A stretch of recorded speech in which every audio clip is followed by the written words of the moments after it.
General அடிதான் இருக்கு.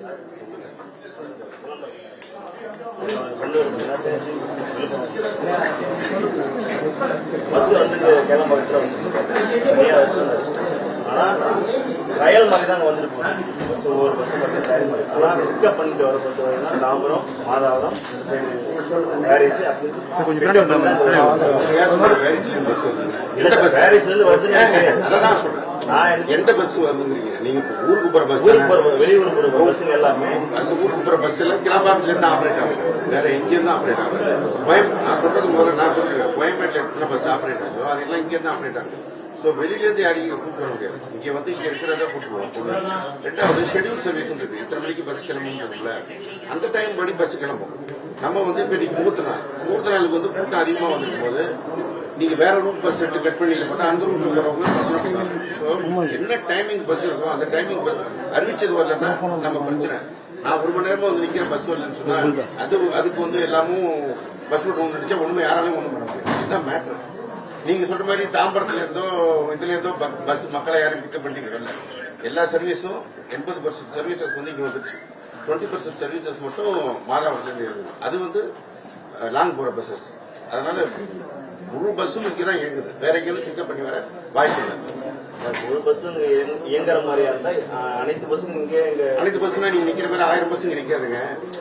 அந்த சர்வீஸ் உங்க ஊருக்கு போறதுக்கு எத்தனை பஸ்ஸோ, திருச்சிக்கு போறதுக்கு எத்தனை பஸ்ஸோ, சேலம் போறதுக்கு எத்தனை பஸ்ஸோ அந்த பஸ்ஸஸ் இங்க நிற்கும்.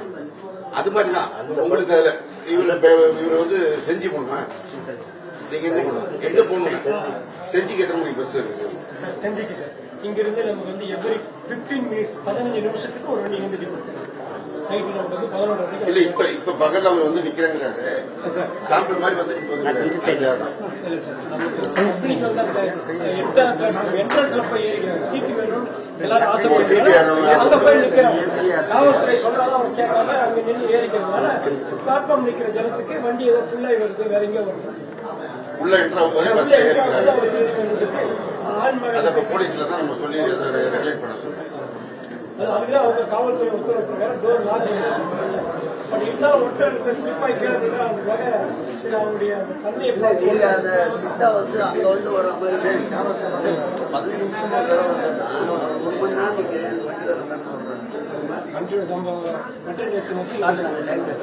ஷெட்யூல் வந்து 99 சார். நமக்கு இங்கிருந்து திருவண்ணாமலைக்கு 99.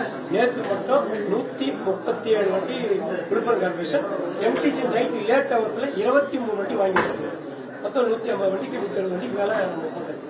இது என்ன ஆகுனா மக்கள் அதிகமா இருந்து வண்டி வந்த உடனே லோட் ஆகி உடனே டிரைவர் ஓய்வு எடுக்காம போறதுனால வண்டி இல்லாத ஒரு நிலை வந்து நமக்கு பிளாட்ஃபார்ம்ல தெரியுது.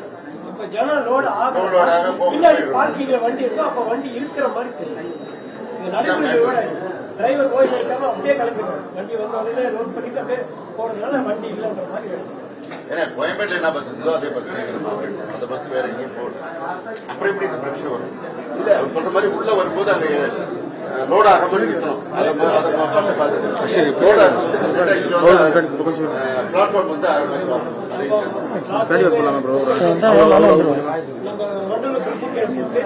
தேவை அதிகமா இருக்கு. தாம்பரம் போற வண்டியை கட் பண்ணி உள்ள வண்டல் பிரிட்ஜ்ல வாங்கி இங்க இருந்து அந்த மாதிரி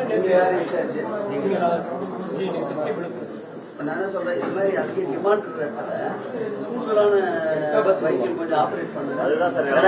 எக்ஸ்ட்ரா பஸ் ஆப்ரேட் பண்ணணும்னா நீங்க வேற ரூட்ல இருந்தா கட் பண்ணி போகணும். அப்ப அந்த ரூட்ல போறவங்களுக்கு பிரச்சனை. நமக்கு ஷெட்யூல் சர்வீஸ் இருக்கு. அந்த ஷெட்யூல் சர்வீஸ் படி தான் நமக்கு பஸ் இருக்கிற எல்லா பஸ்ஸுக்கும் ஷெட்யூல் இருக்கு. அந்த பஸ் தான் இயங்கும். நம்ம வந்து ஸ்பேர்ல திடீர்னு சினிமாவில் காட்டுற மாதிரி ஒரே இடத்துல வண்டி எடுத்துட்டு வர முடியும். இது ஒண்ணு. ரெண்டாவது தேவை பட்சத்தை நம்ம தீபாவளி பொங்கலுக்கு அனௌன்ஸ் பண்ணி செய்யறோம். 3 நாள் 4 நாள் லீவ் வரும்போது ரெகுலரா எல்லாம் பண்ணி ரெகுலராகவே உங்களுக்கு தேவைகள் கூடும்போது அதுக்கேற்ற மாதிரி தான் பண்ணணும். உங்களோட கிரிவன்ஸ் தேவைகள் ஏற்ற போது முகத்து சார் இன்னும் ஒரு கோரிக்கை. உணவகம் ஒரு இது இங்க வந்து குவாலிட்டி அதிகமா தான் இருக்கு. அதிகமா தான் இருக்கு. அது வந்து மலிந்த விலையில் ஒரு இட்லி 25 ரூபாய் விற்கிறாங்க. மக்களுக்காக உருவாக்கும். கவர்மெண்ட்ல வந்து கவர்மெண்டே வந்து ஒரு மலிவு விலை உணவு வந்து திறக்க போகுது. நம்ம வீடு கட்டி குடிப்போம். நன்றிங்க ஐயா, ரொம்ப நன்றி. பிரச்சனை இல்லை, போக போக சரி. செய்திகளை உடனுக்குடனும் துல்லியமாகவும் தெரிந்து கொள்ள சப்ஸ்கிரைப் பண்ணுங்க.